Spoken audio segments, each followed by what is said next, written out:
Israel Iran ആരായിരിക്കും ജയിക്കുക, ആരാണ് മുന്തിയ ആളുകൾ? അതിപ്പം ചുരുക്കി പറയുകയാണെങ്കിൽ നമ്മുടെ കേരളത്തിൽ രണ്ടു കൂട്ടർക്കും ഫാൻസ് ഉണ്ട്. ആ കാര്യത്തിലേക്കൊക്കെ നമുക്ക് വരാം. ഇപ്പൊ കുറെ ഒരു വിഷയത്തിന്റെ പേരിൽ അപ്ഡേറ്റ് കിട്ടിക്കൊണ്ടിരിക്കുന്നു. കാരണം ഈ ഹമാസിന്റെ നേതാവ് ഇസ്മായിൽ ഹനിയനെ കൊന്ന ആ ഒരു സമയത്ത് ഇറാൻ ഇങ്ങനെ ഒരുമാതിരി എന്തോ ഒരു കഷാളം എന്താണെന്ന് എനിക്കറിയില്ല.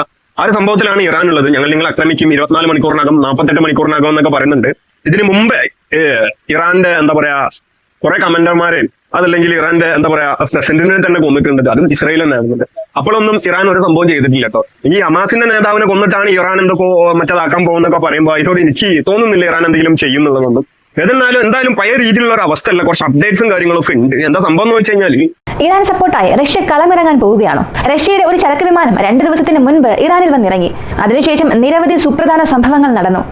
റഷ്യൻ സൈനിക വിമാനങ്ങൾ, അതായത് ചിലതരം കാർഗോ വിമാനങ്ങൾ ഇറാനിൽ വന്നിറങ്ങി. അതിനുശേഷം ഇറാനിൽ നിന്നും റഷ്യയിലേക്ക് ഒരു നിശ്ചിത സമയത്തിനുള്ളിൽ തിരികെ പോവുക, ഈ സംഭവങ്ങൾ ആവർത്തിച്ച് നടന്നുകൊണ്ടിരുന്നു. അതേസമയം ഇതൊക്കെ വലിയ കാര്യമാണോ? ചരക്ക് വിമാനം വന്നു പോയതൊക്കെ വലിയ കാര്യമായി സംസാരിക്കുന്നുണ്ട്. കാര്യങ്ങളൊന്നും വലിയ കാര്യങ്ങളാക്കി പറയാൻ പറ്റൂല. കാരണം എന്താ വെച്ച് കഴിഞ്ഞാൽ ഇപ്പൊ ഓരോ കൺട്രി എന്നൊക്കെ നോക്കുകയാണെന്നുണ്ടെങ്കിൽ ഇപ്പൊ ഇന്ത്യയിൽ നിന്ന് ഇറാനിലേക്ക് പോകുന്നുണ്ടോ, ഇറാന് ഇന്ത്യയിലേക്ക് വരുന്നുണ്ടോ, ഇന്ത്യയിൽ നിന്ന് ഇസ്രായേലിലേക്ക് പോകുന്നുണ്ടോ, ഇസ്രായേലിൽ നിന്ന് ഇന്ത്യയിലേക്ക് വരുന്നുണ്ടോ, അതെന്തെങ്കിലും തരം കാർഗോ എന്നുള്ള രീതിയിലൊക്കെ ആയിരിക്കും തോന്നുന്നത്. പക്ഷെ ഇത് അങ്ങനെയല്ല സംഭവം. ചേച്ചി എന്ന് പറഞ്ഞു ഞങ്ങളുടെ സുരക്ഷാ കൗൺസിലിന്റെ സെക്രട്ടറി തന്നെ, അതായത് റഷ്യയുടെ മുൻ പ്രതിരോധ മന്ത്രി സെർജി ഷെയ്ഗോയെ ഇപ്പോ ഇറാനിലേക്ക് അയക്കുന്നു എന്ന് പറഞ്ഞ് റഷ്യയിൽ നിന്നും അയാൾ നേരെ ഇറാനിലേക്ക് പോയി. ഇറാന്റെ പ്രസിഡന്റുമായും ഇറാന്റെ സുപ്രീം ലീഡർ അയത്തുള്ള ഖമേനിയുമായും വളരെ പ്രധാനപ്പെട്ട ചർച്ചയിൽ ഏർപ്പെട്ടു. ഇങ്ങനെ ഒരു വിവരം ഇന്നലെ രാത്രിയോടുകൂടി വന്നു. ഇക്കാര്യം എല്ലാവരും സ്ഥിരീകരിച്ചു. അതേസമയം സെൻട്രൽ കമാൻഡർ, അമേരിക്കയിലെ സെൻട്രൽ കമാൻഡർ കുറില്ല ഇസ്രായേലിലേക്ക് പോയിട്ടുണ്ട്. ഒരു വശത്ത് അമേരിക്കയിലെ കമാൻഡർ ഇസ്രായേലിലാണ്, മറുവശത്ത് റഷ്യയിലെ സുരക്ഷാ കൗൺസിലെ സെക്രട്ടറി ഇറാനിലാണ്. അപ്പൊ അങ്ങനെയൊക്കെയാണ് കാര്യങ്ങൾ. നമുക്ക് ഈ ഇൻഫർമേഷൻ ഈ വീഡിയോയിൽ കാണുന്ന ചേച്ചിന്റെ ചാനലിന്റെ പേര് വോയിസ് ഓഫ് വിക്കി എന്നാണ്. നല്ല ഇൻഫോർമേറ്റീവ് ആയിട്ടുള്ള കുറെ കാര്യങ്ങളൊക്കെയാണ് അതിൽ പറയുന്നത്. അതന്നെയാണ് ഞാൻ ഈ ഒരു വീഡിയോ എടുത്തുകൊണ്ട് എനിക്ക് പറയാനുള്ള കാര്യങ്ങൾ പറയാൻ തോന്നിയിട്ടുള്ളത്. അപ്പൊ സംഭവം ഇങ്ങനെയൊക്കെ തന്നെയാണ്. നല്ല രീതിയിൽ സകൃതമായിട്ട് എല്ലാ രീതിയിലും ഒരു യുദ്ധക്കോപ്പ്, അതായത് ഇപ്പൊ ഒരു 3ാം ലോക മഹായുദ്ധമൊക്കെ പ്രതീക്ഷിക്കാൻ പറ്റുന്ന കുറെ സാധനങ്ങളാണ് ഇപ്പൊ മിഡിൽ ഈസ്റ്റിൽ നടന്നുകൊണ്ടിരിക്കുന്നത്. ഇതിപ്പോ ഇസ്രായേലും ഇറാനും മാത്രമാണെന്നുണ്ടെങ്കിൽ അവർ തമ്മിൽ തല്ല് അടിക്കുക പിടിക്കുക മാന്ത് കീറുക കൊത്ത് ബോംബെറിയ മിസൈൽ വിട്ട് എന്തോ ആയിക്കോട്ടെ. പക്ഷെ അതിന്റെ ഇടയിൽ ഈ റഷ്യയും അമേരിക്കയും കിടന്ന് കളിക്കുന്നുണ്ട്. അതാണ് മെയിൻ ഒരു പ്രശ്നം. അല്ലെങ്കിൽ പിന്നെ ഇവന്മാരെന്ത് കാട്ടിയാലും ഒരു കുഴപ്പമില്ല, അടിക്കുക പിടിക്കുക എന്തെങ്കിലും ചെയ്യട്ടെ. കാരണം അത് ഈ രണ്ട് രാജ്യങ്ങളും ഇറാനാണെങ്കിലും ഇസ്രായേൽ ആണെന്നുണ്ടെങ്കിൽ ഏകദേശം സമോക്കായിട്ട് നിൽക്കുന്ന രാജ്യങ്ങളാണ്. ഇപ്പൊ ചില ആളുകൾ പറയുക ഭയങ്കര ഇസ്രായേൽ മറ്റതാണ്, ഭയങ്കരാണ്, അതാണ് ഇതാണ് ഭയങ്കരാണെന്ന്. അത് ഓരോരുത്തരുടെ തോന്നലുകളാണ്. അത് ഇപ്പം ഇസ്രായേലിന്റെ പക്ഷത്ത് അമേരിക്ക ഇല്ല എന്നുണ്ടെങ്കിൽ എന്തായിരിക്കും സ്ഥിതി എന്നൊന്ന് സങ്കല്പിച്ച് ചോദിക്കാൻ മതി. ഇനിയിപ്പം ചില ആളുകൾക്കുള്ള ഒരു ധാരണ ഇറാൻ ഭയങ്കര സംഭവമാണ്, അതാണ് ഇതാണ് മറ്റതാണ് മറിച്ചതാണെന്നുണ്ട്. അതൊക്കെ ഒരു കാഴ്ചപ്പാടുള്ള ആളുകളും ഉണ്ട്. സംഭവം നോക്കുകയാണെന്നുണ്ടെങ്കിൽ രണ്ടാളുകളും ഈക്വൽ ആണ്. ഇസ്രായേലിന്റെ മേലെ ഇറാനോ അല്ലെങ്കിൽ ഇറാന്റെ മേലെ ഇസ്രായേലോ ഇല്ല, ആ ലെവലിലാണ് നിൽക്കുന്നത് ഇപ്പം. അത് ഏതൊരു ലെവലിൽ നോക്കുകയാണെങ്കിലും എയർ ബേസസും കാര്യങ്ങളും അല്ലെങ്കിൽ ഈ എയർക്രാഫ്റ്റ് ഒക്കെ ഉണ്ടെന്ന് തോന്നുന്നുണ്ട് ഈ ഇസ്രായേലിന്. അതിൽ അമേരിക്കന്റെ സാധനങ്ങളൊക്കെ ഒന്ന് സപ്പോർട്ട് ചെയ്യാനും നിൽക്കുന്നുണ്ട്. ഇനി അങ്ങനൊന്നും അല്ലെങ്കിൽ കൂടെ ഈ ഗ്രൗണ്ട് ബേസ് ഒക്കെ നോക്കുകയാണെന്നുണ്ടെങ്കിൽ ഇറാന്റെ ഭാഗത്തായിരിക്കും കൂടുതലായിട്ടുള്ള സാധനങ്ങളൊക്കെ ഉള്ളത്. എന്തെന്നാണെന്നുള്ള ബാക്കി കണ്ടു നോക്കാൻ പറ്റും. ഇറാനെ സംബന്ധിച്ചിടത്തോളം ഇറാന്റെ വ്യോമാതിർത്തി ഉടൻ തന്നെ GPS തടസ്സങ്ങൾക്ക് വിധേയമാക്കും. ഈ GPS സിഗ്നലിൽ പല സ്ഥലങ്ങളിലും ഞങ്ങൾ ഒരുപാട് മാറ്റം വരുത്താൻ പോകുന്നു. അതിനാൽ സുരക്ഷാ കാരണങ്ങളാൽ ഞങ്ങൾ എല്ലാ വിമാന കമ്പനികൾക്കും ഒരു മുന്നറിയിപ്പ് നൽകുന്നു. നിങ്ങളുടെ വിമാനങ്ങൾ ഞങ്ങളുടെ വ്യോമാതിർത്തിയിൽ നിന്നും അകറ്റി നിർത്തണം. അതായിരിക്കും നിങ്ങളുടെ വിമാനങ്ങൾക്ക് നല്ലത് എന്ന് വളരെ പ്രധാനപ്പെട്ട അറിയിപ്പ് ഇന്നലെ ഇറാന്റെ ഏവിയേഷൻ മിനിസ്ട്രി നൽകി. ഇപ്പോ ഇറാനെ സംബന്ധിച്ചിടത്തോളം നേരത്തെ തന്നെ മൊസാദ് പറഞ്ഞു അടുത്ത 2 ദിവസത്തിനുള്ളിൽ ഇറാൻ ആക്രമണം നടത്തുമെന്ന്. ഇപ്പൊ ഇറാനും അത് ശരിവയ്ക്കുന്ന രീതിയിൽ 2 ദിവസത്തേക്ക് ആരും ഞങ്ങളുടെ വ്യോമാതിർത്തി ഉപയോഗിക്കാൻ പാടില്ല എന്ന ഒരു മുന്നറിയിപ്പ് നൽകിയിട്ടുണ്ട്. ഇപ്പോ ഈ സ്ഥലത്ത് ഈ സംശയങ്ങൾ കൂടുതൽ ബലപ്പെടുകയാണ്. അതുകൂടാതെ വെസ്റ്റ് ബാങ്ക്, ഗാസ, ഹെസ്ബുള്ളയോട് ചേർന്നുള്ള ഭാഗങ്ങൾ, ഇവിടെയെല്ലാം ആയിരക്കണക്കിന് IDF സൈനികരെ, ഇസ്രായേലി ഡിഫൻസ് ഫോഴ്സസിലെ സൈനികരെ ഇന്നലെ രാവിലെ മുതൽ വിന്യസിപ്പിക്കുന്നുണ്ട്. അതിന്റെ വിഷ്വൽസ് അധികമായി അവിടെ നടക്കുന്ന മൊബിലൈസേഷൻ എന്നത് സോഷ്യൽ മീഡിയയിൽ ലോകമെമ്പാടും വൈറലായിരിക്കുകയാണ്. പിന്നെ ഇസ്രായേൽ എന്ന് പറഞ്ഞു കഴിഞ്ഞാലും ഇറാൻ ആണെന്നുണ്ടെങ്കിലും നല്ല രീതിയിൽ യുദ്ധപാരമ്പര്യമുള്ള 2 രാജ്യങ്ങളാണ് ഇസ്രായേലും ഇറാനും. പണ്ട് ഈ 6 days വാറിനെ കുറിച്ചൊക്കെ കേൾക്കാത്ത ആളുകൾ കുറവായിരിക്കും. ഇപ്പോഴും കുറെ ആളുകൾ ആ സംഭവമൊക്കെ പറഞ്ഞ വീമ്പ് പറയുന്നത് പല കമന്റ് ബോക്സിലും അല്ലെങ്കിൽ ചില ആളുകൾ വീഡിയോയിലൊക്കെ ഒന്നിരുന്ന് പറയല് കേൾക്കലുണ്ട്. 5-6 അതായത് സൗദി അറേബ്യ ഒന്നുമില്ല, സിറിയ, ഈജിപ്ത്, ലബനാൻ, ഇറാഖ്, പിന്നെ ഏതോ ഒരു രാജ്യം കൂടി ഉണ്ട്.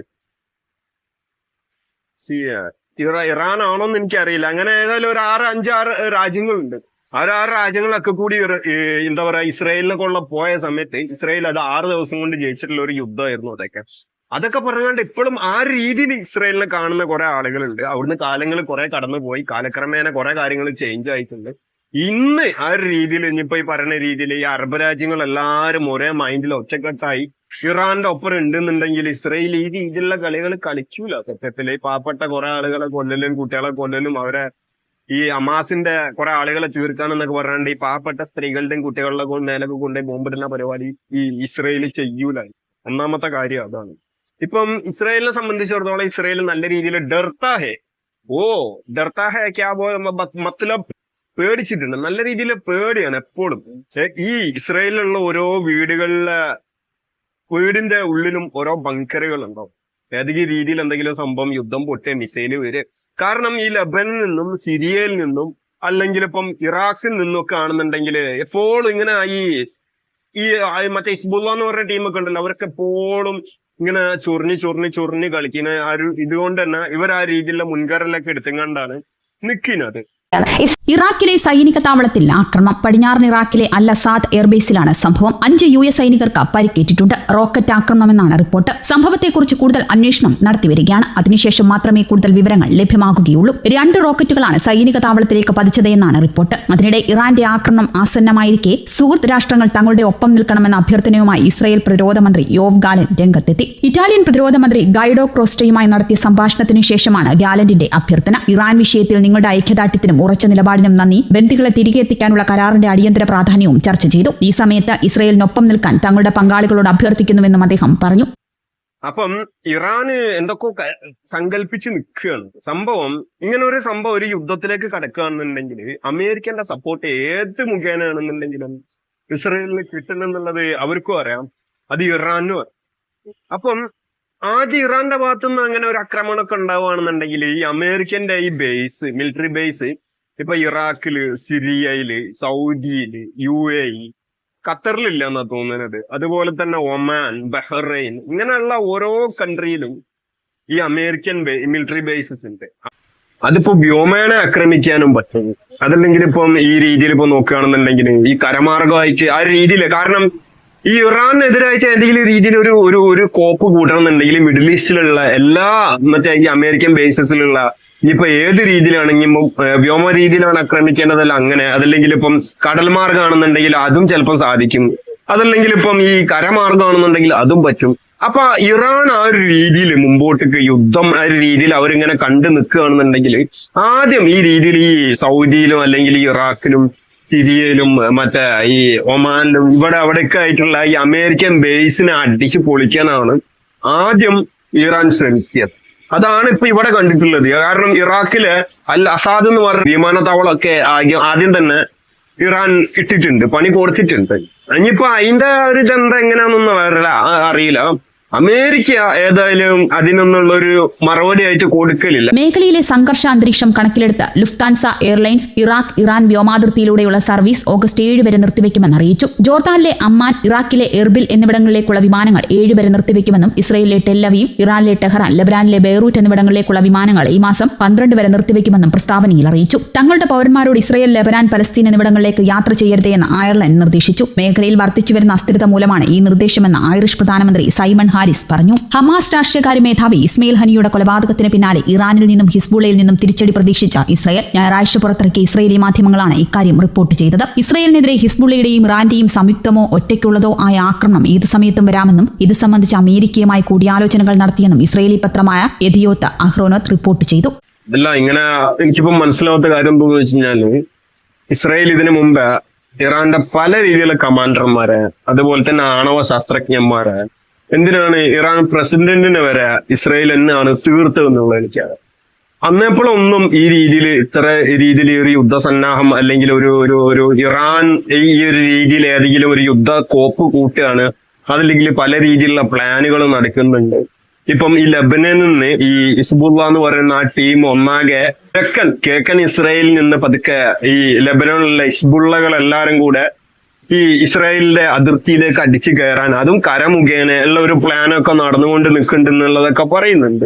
ഇനി എനിക്ക് മനസ്സിലാക്കാത്തൊരു കാര്യം എന്താണെന്ന് വെച്ച് കഴിഞ്ഞാൽ ഇത്രയൊക്കെ ആയിട്ടും ഈ ഇറാന്റെ പ്രസിഡന്റിനടക്കം ഇസ്രായേൽ അങ്ങനെ ചെയ്തിട്ടും ഈ രീതിയിലുള്ള ഒരു ഒരു ഒരു ഒരു ഇതൊന്നും ഇസ്രായേലിന്റെ അല്ല ഇറാന്റെ ഭാഗത്തു നിന്നൊന്നും കണ്ടിട്ടില്ല. ഇനിയിപ്പോ ഇത് എപ്പോഴും കാണുന്ന പോലെ തന്നെ ഇറാൻ അത് ഒലത്താൻ പോകുന്നു, ഇറാൻ അത് പൊട്ടിക്കാൻ പോകുന്നുള്ളതായിരിക്കും. ഇനി അങ്ങനെ ആണെങ്കിലും അല്ലെങ്കിലും നമുക്കത് എന്താ പറയാ സങ്കടമുള്ള ഒരു കേസ് തന്നെയാണ്. കാരണം രണ്ട് രാജ്യങ്ങൾ തമ്മിൽ രണ്ടും പ്രത്യേകിച്ചിട്ടും ഈ അമേരിക്ക പോലുള്ള അല്ലെങ്കിൽ റഷ്യ പോലുള്ള രാജ്യങ്ങൾക്ക് വേറെ ഈ ചേരിയായിട്ട് നിൽക്കുമ്പോൾ തന്നെ അത് വലിയൊരു ഡേഞ്ചറാണ്. കാരണം ഇതങ്ങനെ പുകഞ്ഞ് കളിക്കുക. ഒരു ദിവസം ഇത് അങ്ങോട്ട് പൊട്ടും എന്നുള്ളതാണ് ഞാൻ വിചാരിക്കുന്നത്.